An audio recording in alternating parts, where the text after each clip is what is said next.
So ఎప్పుడెప్పుడు అని ఎదురు చూస్తున్న ప్రభాస్ ఫ్యాన్సే కాదు, సో సినిమాని లవ్ చేసే ప్రతి ఒక్కరూ కూడా సలార్ గురించి వెయిట్ చేస్తున్నారు. బికాజ్ కేజీఎఫ్ తర్వాత ప్రశాంత్ నీల్ ప్రభాస్ పాన్ ఇండియా స్టార్గా ప్రభాస్ని అసలు ఏ రేంజ్లో చూపించబోతున్నారు అనేది చాలా ఎక్సైట్మెంట్ అనేది క్రియేట్ అయింది. ట్రైలర్ చూసిన తర్వాత అందరికీ కూడా ఆల్మోస్ట్ మ్యాక్సిమం అర్థమైంది ఇది ఫ్రెండ్షిప్కి సంబంధించిందని చెప్పేసి. సో పార్ట్ 1 పార్ట్ 2గా రాబోతుంది కాబట్టి అసలు సలార్ ఎలా ఉండబోతుంది, ఫ్యాన్స్ అంతా కూడా ఈ సినిమా గురించి December 22 సో ఇప్పటికే ఎప్పుడు టికెట్స్ ఓపెన్ అవుతాయా బుక్ చేసుకుందామని రెడీ ఉన్నారు. సినిమా గురించి కొన్ని విషయాలు తెలుసుకునే ప్రయత్నం చేద్దాం. ఈరోజు మనతో పాటు ఎంఎస్ చౌదరి గారు ఉన్నారు, మాట్లాడదాం. Hi sir. హాయ్. నమస్తే సార్. నిజంగా ట్రైలర్లో మీ లుక్ చూసిన వెంటనే నేను షాక్ అయ్యాను. కొత్తగా అనిపించింది నాకు. భీమ్లా నాయక్ తర్వాత మళ్ళీ ఇందులో మిమ్మల్ని చూడడం నాకు చాలా బాగా అనిపించింది. అసలు మీ క్యారెక్టర్ ఎలా ఉండబోతుంది? మంచి క్యారెక్టరే, అంటే కథకి ఇంపార్టెన్స్ ఉన్నటువంటి క్యారెక్టరే. బాగుంది మీరు అన్నట్టుగానే. లుక్ అన్నీ కూడా మంచి గెటప్, మేకప్ అన్నీ కూడా డిఫరెంట్గా ఉంటాయి.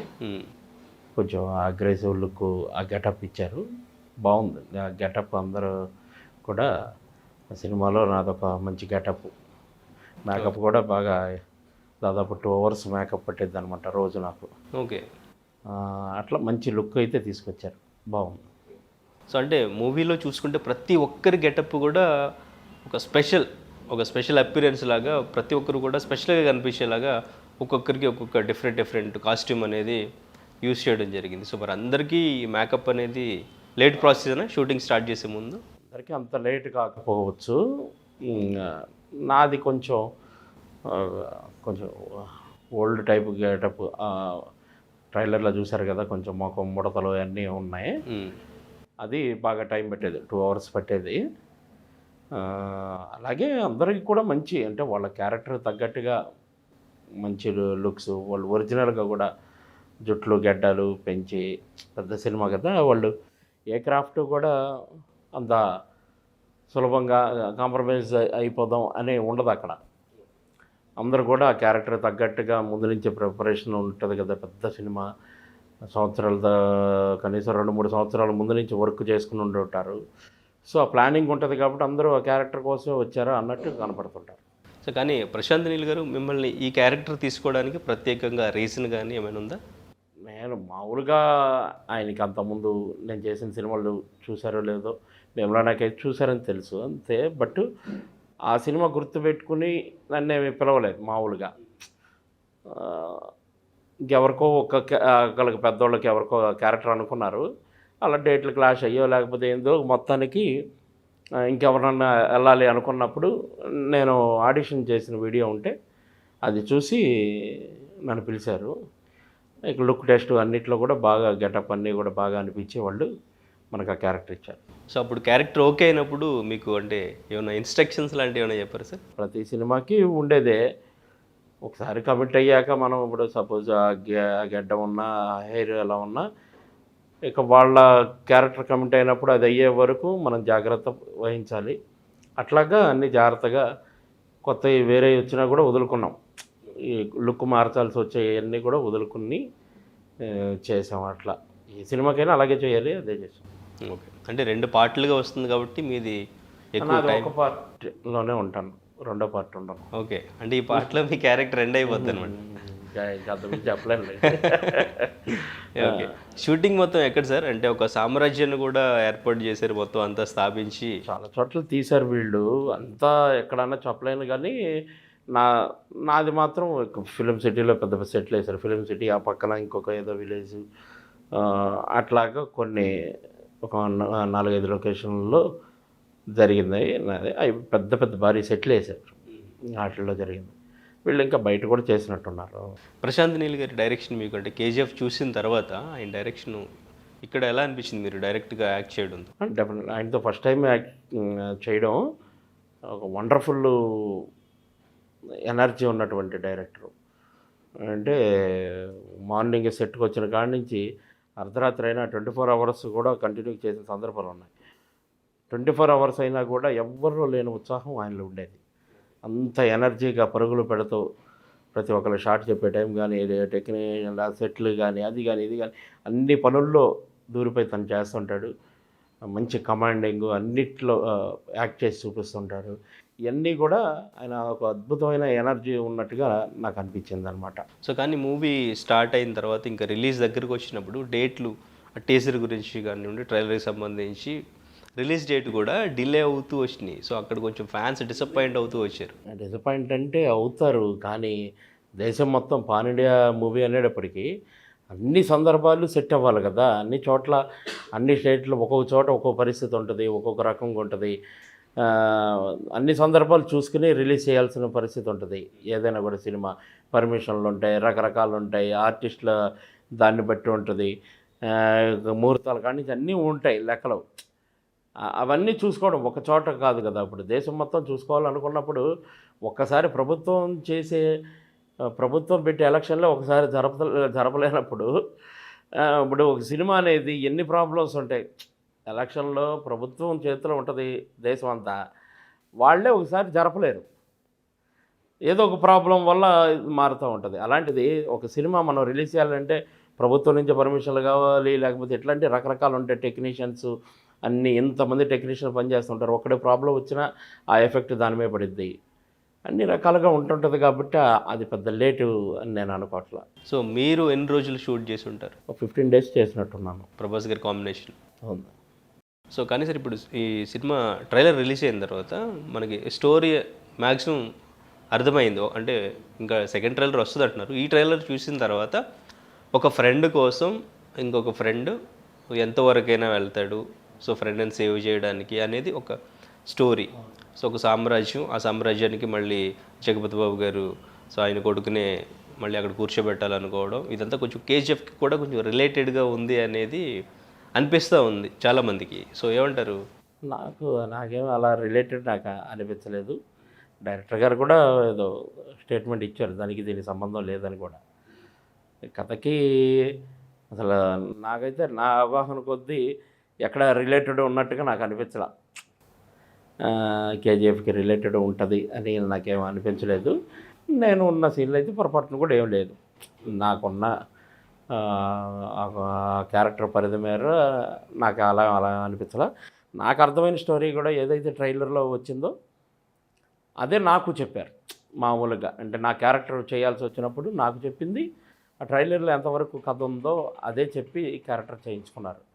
సో అంత మించి కూడా నాకు తెలియదు. మనం కావాలని అందరిని తెలుసుకోవాలని ప్రయత్నం కూడా చెయ్యం. తప్పు, పెద్ద సినిమా అన్నప్పుడు తెలుసుకోకపోవడమే బెటర్ అని నేను కొన్ని విషయాలు తెలుసుకున్నది. కానీ కేజీఎఫ్తో కంపేర్ చేయొచ్చు అంటారా మూవీ? అంటే ఆ రేంజ్ మించిపోయి అసలు ఎలివేషన్స్ కానివ్వండి, స్క్రీన్ ప్లే కానీ ప్రతిదీ కూడా సో ఆ మూవీతో మనం కంపేర్ చేయడానికి ఉంటుందా, ఎట్లా ఉండబోతుంది? అంటే కంపేర్ ఎట్లా చేస్తావు? ఇప్పుడు ఒకటి చికెన్ బిర్యానీ, ఒకటి మటన్ బిర్యానీ అనుకోవడమే. ఇది తక్కువ అది ఎక్కువ అనేవి లేదు, ఎవరి టేస్ట్ వాళ్ళది. ఏది తక్కువ ఉండదు, నాకు తెలిసి ఏది పోలికలు కూడా ఉండవు.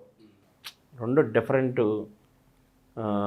కాన్సెప్ట్లు, ఎమోషన్స్ ఇవన్నీ అలా ఉంటాయి. అద్భుతంగా తీస్తారు. మేకింగ్లో ఆ రేంజ్ తగ్గకుండా తీస్తున్నారు, అది గ్రేట్. ఓకే. కానీ అంటే డార్లింగ్ ప్రభాస్ని ఒక 2-3 సినిమాల నుంచి కూడా ఇంత ఫైర్, ఇంత మాస్ లుక్తో చూడలేదు ఈ మధ్యకాలంలో. సో చూడాలి విలన్స్ని కొడుతుంటే, సో ఆ కట్అవుట్ని కరెక్ట్గా యూస్ చేసే డైరెక్టర్ ఇప్పుడు ప్రశాంత్ నీలే డెఫినెట్గా అనేది ఒక ఎలివేషన్స్ చాలా బాగుంటాయి అనేది ఒక ఎక్స్పెక్టేషన్ ఉంది. అది ఈ కేజీఎఫ్తో కంపేర్ చేసుకుంటారు కదా. సో యష్ని అట్లా చూపించారు, ప్రభాస్ని ఇంకెట్లా చూపించబోతున్నారు, దీనికంటే డబుల్ త్రిబుల్ ఉంటుంది అనేసి ఆ ఎక్స్పెక్టేషన్ అనేది ఎక్స్పెక్ట్ చేయొచ్చు. ఉంటుంది, దాన్ని మించి ఉంటుంది హీరోయిజం అని నాకు అనిపించింది చేస్తున్నంతసేపు. ఇది దాన్ని మించి ఏదో డోసు కనపడుతుంది అనేది అనిపించింది. ఆ సెట్టింగ్స్ అవి ఇవి కూడా ఒక హాలీవుడ్ పిక్చర్లో ఉన్నంత రేంజ్లో అన్నీ ఉన్నాయి. అట్లాగా డెఫినెట్లీ అంత మించే ఉంటుందని నేను అనుకుంటున్నాను. ఓకే. కానీ ఈ బొగ్గు, ఈ మసి కాన్సెప్ట్ ఏంటి సార్? అది ఏముంది మసి? నాకేం మసిగా అనిపించలేదు అందులో. అంటే ఫస్ట్ నుంచి కూడా పోస్టర్ రిలీజ్ చేసినప్పుడు అంత బ్లాక్గా మసిగా, అంటే ఆయన నాతో సంబంధం లేని సీన్లు అవి. నేను ఎంటర్ అవ్వకముందే ఆ సీన్లు అయిపోయాను. ఓకే. సో అది నాకు ఐడియా లేదు తను ఏమన్నా అందులో అట్లా పనిచేసేవాడో ఏవో తెలియదు కానీ నాకైతే తెలియదు అది, దానికి సంబంధించి కూడా లేదు. ఆ ఎపిసోడ్లు అన్నీ అయిపోయిన తర్వాత ఎంటర్ అయ్యింది నా క్యారెక్టర్, నా సపరేటు ఒక సపరేట్ ఎపిసోడ్, సపరేట్ ఎపిసోడ్. అందులో బాగా కాంబినేషన్ ఉంది కానీ ఆయన బాహుబలిలో కట్టప్పలాగా ఇటువంటిది ఏమైనా కైండ్ ఆఫ్ అంత పెద్ద అని కాదు కానీ ఒక ఇంపార్టెంట్ క్యారెక్టరు, అంత ఇదని కాదు కానీ ఒక పెద్ద ఆర్టిస్ట్ చేయాల్సినటువంటి క్యారెక్టర్ నాకు ఇచ్చారు. అంతవరకు ఇదే, దాన్ని పెద్ద సెన్సేషనల్ అయిపోయి అట్లా నేను చెప్పలేను కానీ. అంటే ఏదైనా ట్విస్ట్ ఏదైనా ఉంటుందా మీ క్యారెక్టర్ సంబంధించి, ఏదైనా రివీల్ చేయడానికి కానీ? ట్విస్ట్ అని కూడా అనుకోవట్లా నేను, ఒక ఇంపార్టెంట్ ఇన్సిడెంట్ సినిమాలో ఒక ప్రధాన ఘట్టం. ఓకే, అంటే నాకు తెలిసి మీ గెటప్కి సంబంధించి మీరు ప్రభాస్ గారు డ్యూల్ రోల్ ఐ థింక్ ఈ మూవీ చూసినప్పుడు ఫస్ట్ నుంచి కూడా బజ్ అదే ఉంది. సో డబుల్ రోల్ అని చెప్పేసి 2 పోస్టర్లు ఉన్నాయి కదా. సలార్ అనేది ఇంకో క్యారెక్టర్ ఉంది, ఇప్పుడు దేవ్ క్యారెక్టర్ మాత్రమే రిలీజ్ చేశారు. సెకండ్ ట్రైలర్లో సలార్ క్యారెక్టర్ వస్తుందని చెప్పేసి, సో ఆ క్యారెక్టర్లో మీకు ఏమన్నా సీన్లు ఉన్నాయా? మీరు చెప్పే కథ నాకు తెలియదు యాక్చువల్లీ. నాకు అది ప్రభాస్ అది డ్యూల్ రోల్ అయినా దీంట్లో అది కూడా నాకు ప్రభాస్ గారిది నాకు తెలియదు. ఓకే, మీ కాంబినేషన్ అంటే ప్రభాస్ గారితో ఎట్లా అనిపించింది? బ్రహ్మాండమైన మనిషి, సరదాగా ఉంటారు, గౌరవంగా మాట్లాడతాడు అందరితో, హ్యాపీ. ఇంక పెద్ద పూసుకుని మాట్లాడింది ఏమీ లేదు. మేము ఉన్నంతలో అంత పెద్ద సీన్ జరుగుతూ ఉంటుంది కదా, వాళ్ళు చేసుకుని వెళ్ళిపోయేవాళ్ళం. నేను వాళ్ళతో కూర్చుని సరదాగా గడిపే అదేం లేదు, నా పని చూసుకుని నేను పక్క వెళ్ళిపోతుంటా. సో ఏంటంటే ఉన్నంతసేపు ఆ కాంబినేషన్ అది ఉన్నంతసేపు ఆయన సరదాగా మంచిగా మాట్లాడతారు అది. కానీ మీరు లైవ్లో చూసినప్పుడు ఆయన యాక్టింగ్ చేసే సీన్స్ ఏమైనా ఒక ఆడియన్గా, ఒక సినిమా లవర్గా మీకు ఏదైనా సీన్ అరే ఈ సీన్ థియేటర్లో అదిరిపోద్ది డెఫినెట్గా అనిపించేది మీరు ఏదైనా చూసారా లొకేషన్లో? నా కాంబినేషన్ సీన్నే నేను చూసా. ఓకే, అది అదిరిపోద్దని అనుకుంటున్నా. ఇంటర్వెల్ ఆర్ క్లైమాక్స్ తెలియదు, నాకు తెలియదు. ఫైట్ సీక్వెన్సా? ఏది చెప్పలేనులే. ఓకే, ఉన్నాయి అన్ని రకాల సీన్లు ఉన్నాయి. మంచి సీన్ మీతో వచ్చే సీన్ అయితే డెఫినెట్గా ఇంపార్టెంట్ సీన్, థియేటర్లో టాప్ లేచిపోద్దండి. మంచి సీన్. సో ఇంకా పృథ్వీరాజ్ గారితో కానీ జగపతి బాబు గారితో, ఆయనతో కూడా కాంబినేషన్ ఉంది. ఆయనతో వర్క్ చేయడం కూడా నాకు చాలా హ్యాపీ అనిపించింది. అంటే అంత పెద్ద హీరో అయ్యిండు కూడా ఆయన కాంబినేషను, కోఆపరేషను, నేను ఆయన హ్యాండిల్ చేసేది ఏదో ఉంది ఒక సీన్, అయినా కూడా ఆయన చక్కగా కోఆపరేట్ చేసి ఆయనే మీరు ఇబ్బంది పడకండి సార్ చేయండి పర్వాలేదని, ఇట్లాంటి గొప్పగా అనిపించాడు ఆయన కూడా. ఓకే, సో ఇద్దరు ఫ్రెండ్స్తో మీ క్యారెక్టర్ ఉందంటే సంథింగ్ ఏదో ఉంది, అది మీరు రివీల్ చేస్తే బాగుండదని రివీల్ చేయట్లేదు. రివీల్ చేస్తావు సినిమా తినబోతూ రుచేందుకు అన్నట్టుగా. ఇంకేముంది, 10 రోజుల్లో వచ్చేస్తుంది, 15 రోజుల్లో. ఇంకా జగపతి బాబు గారి క్యారెక్టర్ గురించి ఆయన పర్ఫార్మెన్స్ చూస్తే అర్థమవుతుంది, మీకు అర్థమైనట్టు నాకు ఆయన వెళ్ళను అన్నట్టుగా అర్థమవుతుంది కదా. అది శృతి హాసన్ గారి క్యారెక్టర్ కూడా ట్రైలర్లో ఒక్క చిన్న షార్ట్ ఒకటి చూపించారు. సో ఆవిడ క్యారెక్టర్ గురించి ఏమైనా? నాకు అంటే మా కాంబినేషన్ లేదు, తనది మా కాంబినేషన్ లేదు. సో ఇంకా సలార్కి సంబంధించి మీకు ఒక మంచి మెమరీ అంటే ఏం చెప్తారు? వాళ్ళతో కలిసి వర్క్ చేయడం అంతా కూడా నాకు ఒక మంచి మెమరీలాగా, అంటే చాలా పెద్ద టెక్నీషియన్స్. ఇంకా గొప్ప మెమరీ ఏంటంటే నేను చేసిన పర్ఫార్మెన్స్ బాగా వాళ్ళకి విపరీతంగా నచ్చి లొకేషన్ అంతా క్లాప్స్ కొట్టడం. సెట్లో ప్రభాస్ గారు కానీ ప్రశాంత్ నీల్ గారు ఏమైనా చెప్పారు? అందరూ బాగా ఇన్నాళ్ళు ఎక్కడికి వెళ్ళారని అడగడం, మనం కలిసి చేయాలి, మీరు వచ్చేసేటప్పుడు కూడా చివరికి ఈ సినిమాకి మీరు ఒక స్పెషల్ ప్యాకేజ్ అని అనడం, ఇవన్నీ హ్యాపీ మంచి మెమొరీ అంతే. సో మొత్తానికి సలార్ రిలీజ్ తర్వాత నాకు తెలిసి మీ గురించి ఇంకా మాట్లాడుకుంటారు అనుకుంటా. పెద్ద సినిమా కాబట్టి డెఫినెట్లీ అందులో ఒక పార్ట్ అవ్వడం మన అదృష్టం అనుకోవడమే ఆర్టిస్ట్కి. అండ్ సార్ ఇంకా నెక్స్ట్ బాలకృష్ణ గారి మూవీలో కూడా మీరు ఒక మంచి క్యారెక్టర్ చేయబోతున్నారు కదా. సో ఆ క్యారెక్టర్ ఎలా ఉండబోతుంది, అసలు ఇప్పుడు భగవంత్ కేసరి తర్వాత బాబీ గారి డైరెక్షన్లో అసలు బాలకృష్ణ గారు ఎలా ఉంటారు, ఎలా చూపించబోతున్నారు అనేది అది కూడా ఒక మంచి ఎక్సైట్మెంట్. అంటే నేను చేసినంతవరకు ఆయన మామూలుగా చాలా గ్లామర్గా ఉన్నాడు. నేను ఫస్ట్ టైం బాలబాబుతో చేయడం, చాలా అందంగా అనిపించాడు నాకు. ఓకే. గెటప్ అన్నీ కూడా బ్రహ్మాండంగా సెట్ అయినాయి. ఆ, మంచి సీన్ ఆయనతో కలిసి యాక్ట్ చేశాను. హ్యాపీ, ఆయనతో వర్క్ చేయడం చాలా హ్యాపీ. సో ఆ మధ్యకాలంలో ఆయన ఒక యాడ్ కోసం, కబడ్డీ యాడ్ అనుకుంటా ఆయన చేసింది. అదే గెటప్ ఇప్పుడు బాబీ గారి డైరెక్షన్లో అనుకుంటున్నారు, కానీ ఆ గెటప్ అది కదా సార్. ఏమో నాకు తెలియదు, నాతో ఉన్నప్పుడు మామూలు గెటప్. అంటే లాంగ్ హెయిర్తో. అట్లా ఏం లేదు. మా కాంబినేషన్ మాత్రం ఒక డిగ్నిటీగా ఉన్నటువంటి ఒక గెటప్తో అలా కనిపించారు. మిగతాది నాకు సినిమా స్టోరీ కూడా తెలియదు. యాక్చువల్లీ ఒక క్యారెక్టర్కి పిలిచారు. నేను అంతకుముందు 2 సినిమాలు మిస్ అయ్యాను. వీర సంహారెడ్డికి పిలిచారు, కుదరలేదు. దానికి కూడా బలవంత కేసరికి కూడా పిలిచారు. 2 కుదరల నాకు క్లాష్ అయ్యి. ఇది పిలిస్తే ఒక రకంగా చిన్న క్యారెక్టరే, బట్ ఈసారి మళ్ళీ 3వసారి బాలయ్య బాబుతో మిస్ అవ్వకూడదురా, ఏదో ఒకటి చేసేద్దాంలే అని వెళ్ళాను. మంచి క్యారెక్టర్. నా పెర్ఫార్మెన్స్ చూసి డైరెక్టర్ గారు కూడా ఒక సీన్ పెంచడం అవి జరిగినాయి. మంచి క్యారెక్టర్ అంటే ఒక మంచి సీన్ ఉంది ఆయనతో. ఓకే. బాలకృష్ణ గారు మాట్లాడారు ఏమన్నా మీతో పర్సనల్గా నేనే అంత హడావిడి సీన్ అది. పర్సనల్గా వెళ్ళి మాట్లాడే అంత ఎందుకు, నేను సాధారణంగా నా పని నేను చూసుకుని పక్క వచ్చేస్తూ ఉంటాను అనమాట. వెళ్ళి పలకరిద్దాం ఏదేం లేదు. షార్ట్లోకి వచ్చినప్పుడు నమస్కారం పెడతాం, మన పని చూసుకుంటాం, పక్క వెళ్ళిపోతాం. ఏదో ముచ్చట్లు పెడదామనో వాళ్ళ పలకరిద్దామనో ఉండదు నాకు ఎందుకో. ఇక వాళ్ళు పిలిచి మాట్లాడితే మాట్లాడతాను అంతవరకే. కానీ అట్లా కాంబినేషన్లో చేసినంతసేపు అంటే మామూలుగా ఆయనకి అంతకుముందు నేను అంటే మాది జట్టి సినిమా, అంతకుముందు జట్టి సినిమా చేశాను. ఆ ట్రైలర్ లాంచ్ ఆయనే చేశారు. మా సినిమా అంతా చూసి నా గురించి ప్రత్యేకంగా అడిగారు, ఎవరైనా బాగా చేశారు, అసలు ఈ క్యారెక్టర్ నాకు ఇచ్చిన నేనైనా చేసేవాడిని అన్నాడు మా డైరెక్టర్ని. అంత అద్భుతంగా చేశారు ఎవరు అంటే థియేటర్ నుంచి వచ్చారంటే బాగా మెచ్చుకున్నారు ఆయన. సినిమాను కూడా చాలా బాగా మెచ్చుకున్నారు ఆయన. సో ఆ రకంగా ముందు తెలుసు నేను. అది థియేటర్ ఆర్టిస్ట్ నుంచి మీరు మంచి మంచి క్యారెక్టర్లు చేసుకుంటూ ఈ భీమ్లా నాయక్ కానివ్వండి, జట్టి కానివ్వండి, పెదకాపు కానివ్వండి, ఇప్పుడు సలార్, సో ఇట్లా మంచి క్యారెక్టర్లు చేసుకుంటూ వస్తున్నారు కదా. సో అండ్ ఇంకా మీరు డైరెక్షన్ కూడా మీకు ఇంట్రెస్ట్, సో డైరెక్షన్ కూడా, సో ఇప్పుడు నెక్స్ట్ మూవీ కూడా చేయబోతున్నారు కదా. సో ఏంటి అసలు మీరు ఆర్టిస్ట్గానే మీకు ఇష్టమా లేదంటే డైరెక్టర్గానే? అంటే పక్కగా ఆర్టిస్ట్, నా లైఫ్ అంతా ఆర్టిస్ట్గా ఉండాలన్నదే, అందులో ఇదే లేదు. డైరెక్టర్గా అయిందంటే మేము థియేటర్ నుంచి వచ్చాం. థియేటర్లో నేను బాగా ఎస్టాబ్లిష్డ్ డైరెక్టర్ని, చాలా అవార్డ్స్ వచ్చాను. 18 సంవత్సరాలకే నేను డ్రామాస్ వాటిలో డైరెక్టర్ని.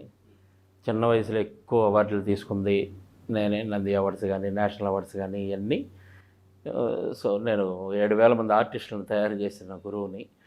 సో ఏంటంటే ఫస్ట్ నుంచి రైటర్ని, డైరెక్టర్ని కాబట్టి ఆ ఇంట్రెస్ట్. నేను హైదరాబాద్ వచ్చింది కూడా కోటరామ కృష్ణ గారి సినిమాకి నన్ను అసిస్టెంట్ డైరెక్టర్ పిలిస్తే నేను వచ్చాను. డైరెక్షన్ డిపార్ట్మెంట్ వర్క్ చేస్తానే అన్ని క్యారెక్టర్లు చేస్తుంటాను నేను. ఇప్పుడు నాతో పరిచయం ఉన్న వాళ్ళందరికీ తెలుసు. స్క్రిప్ట్ సైడ్ కానీ అది కానీ ఏదో ఒకటి వర్క్, క్యాస్టింగ్ చూడటము, ఏదో ఒకటి అవన్నీ చేస్తూనే. Direction department separate, artist separate అని నేను అనుకోను. ఈ రెండు ఒకదానికి సంబంధించింది అనేది తప్పితే డైరెక్టర్ వేరు, ఆర్టిస్ట్ వేరు అని కాదు. అందరికీ ఇంట్రెస్ట్ ఉంటే ఒకటే, సపరేట్ ఏం కాదు. దాసనారాయణరావు గారు ఉన్నారు, అద్భుతమైన ఆర్టిస్ట్, అద్భుతమైన డైరెక్టర్. ఆర్టిస్ట్ ఆ డైరెక్టర్ అని ఆయన అనలేము, రెండు ఉంటాయి. చాలామంది పెద్ద పెద్దోళ్ళు అట్లా ఉన్నారు. అలా చేయాలని నాకు ఉంటుంది. థియేటర్ నుంచి వచ్చే ప్రతి ఒక్కరికి అలా ఉంటుంది. అంటే రైటింగ్ స్కిల్ వీటి మీద అవగాహన ఉంటే చేయొచ్చు, తప్పలేదు. బట్ బిజీ అవ్వాలి అనుకునేది మాత్రం ఆర్టిస్ట్గానే. డైరెక్షన్గా నేను ఏదో మంచి, నా దగ్గర ఉన్న మంచి కథలని అవకాశాలు వస్తే చేసుకుంటాను. ఏది ఎక్కువ అవకాశాలు వస్తే అది చేసుకుంటాను, అంతే తేడా. బట్ నేను ఏ సినిమా చేసినా నేను ఆర్టిస్ట్గా కూడా ఉంటాను అందులో. సో అయితే ఇప్పటివరకు చేసిన మూవీస్లో సో నాకు తెలిసి సలారే పెద్ద ప్రాజెక్ట్ కదా మీది. అట్లానే అంటే రాను పెరుగుతూనే ఉంటాయి, కానీ అంటే బడ్జెట్ పరంగా పెద్దది. అంటే అంతకుముందు నేను బాహుబలి కూడా ఒక చిన్న క్యారెక్టర్ చేస్తున్నా, అది కూడా పెద్దదే. ఆ రకంగా పెద్దది. ఇక ఏది పెద్దది చిన్నది అన్నది జనాలు డిసైడ్ చేస్తారు రేపు విక్టరీతో. ఏదైనా కూడా ఇప్పటి వరకు అంటే బడ్జెట్ పరంగా పాన్ ఇండియా మూవీ కాబట్టి ఇది డెఫినెట్లీ పెద్ద ప్రాజెక్ట్. సో అంటే ఒక ఆర్టిస్ట్గా ఇప్పుడు మీరు రెమ్యునరేషన్ విషయంలో మీకు ఇప్పుడు ఎట్లా ఉంటుంది? ఇప్పుడు ఇంతకుముందు జెట్టి చేశారు, పెద్దగాపు చేశారు, ఇప్పుడు సలార్ చేశారు. సో డిఫరెన్స్ ఎలా ఉంటుంది పెద్ద ప్రాజెక్ట్కి చిన్న ప్రాజెక్ట్కి రెమ్యునరేషన్? డెఫినెట్లీ ఒక మంచి, ఇప్పుడు నన్ను ఒక క్యారెక్టర్ పిలిచారంటే ముందు సినిమాలో క్యారెక్టర్ బాగా నచ్చితేనో, వీడేదో బాగా చేస్తున్నాడు అనుకుంటేనో, సూటబుల్ అవుతాడు అనుకుంటేనో మొన్న పిలుస్తారు.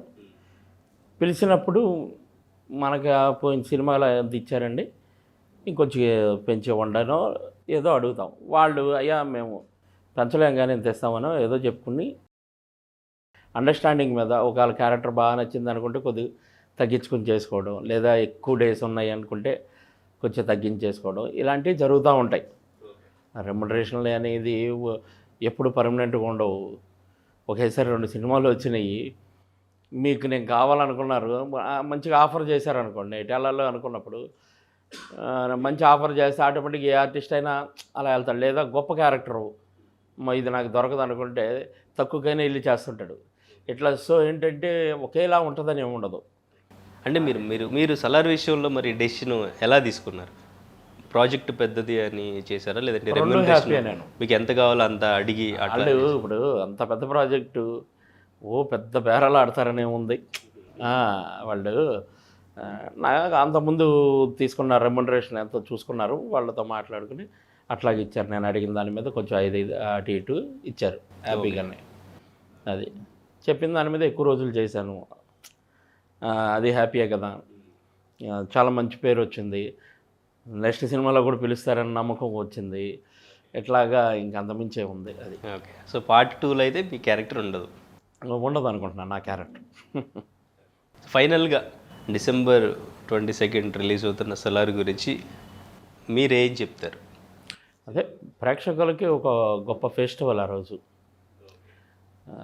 అన్ని పనులు పక్కన పెట్టి సలారు చూడాలి. ప్రభాస్ ఫ్యాన్స్ అంటే కొంచెం డిసప్పాయింట్లో ఉన్నారు లాస్ట్. అన్నీ పోతాయి దీంతో. ఆ డిసప్పాయింట్లన్నీ అన్నీ అలా అనడానికి కూడా లేదు. యాక్చువల్లీ నేను యాజ్ ఏ థియేటర్ పర్సన్గా నేను చెప్తున్నా, ప్రభాస్ గారు డిఫరెంట్ క్యారెక్టర్ చేద్దామని ఎంచుకున్నారు. ముందు చేసినవి కూడా సాహో అయినా అవ్వచ్చు, అదొక రకమైన క్యారెక్టరు. తర్వాత ఆదిపురుషు, దాని ముందు రాధేశ్యాము, అదొక సపరేట్ సబ్జెక్టు. ఆదిపురుషు, ఇవి సపరేట్గా ఎంచుకున్నప్పుడు ఆటోమేటిక్గా రకరకాల ఫలితాలు వస్తాయి. దానికి సిద్ధపడే తీసుకుంటారు వాళ్ళు. లేదనుకుని ఎప్పుడు ఒకేలా చేస్తే అందులో తృప్తి ఉంటుంది లైఫ్లో. ఒకే టైప్ క్యారెక్టర్ హిట్లు వరుసగా పెద్ద హిట్లు రావచ్చు, ఒకే టైప్ క్యారెక్టర్ వస్తే ఆర్టిస్ట్గా పేరు రాదు. ఆర్టిస్ట్ ఏం చేయాలి, రకరకాల క్యారెక్టర్లు ఎంచుకోవాలి, అన్నీ చేయగలగాలి. అన్నీ చేయగలిగినప్పుడే ఆ ఆర్టిస్ట్కి సంతృప్తి ఉంటుంది. సరే హిట్టు ఫ్లాపు డబ్బులు రావడం పోవడం అవి కొన్ని రకాల డిసప్పాయింట్లు రావడం ఈయన ఉంటాయి. బట్ తన కష్టపడే విధానం, ఇప్పుడు శ్రీరాముడు క్యారెక్టర్ చేశాడు ఆదిపురుషులో, దానికోసం ఎంతో కష్టపడి ఉంటాడు పాపం, ఎన్నో చేసి ఉంటాడు. ఆ భాష వేరు, ఆ నడక వేరు, ఆ పద్ధతులు వేరు.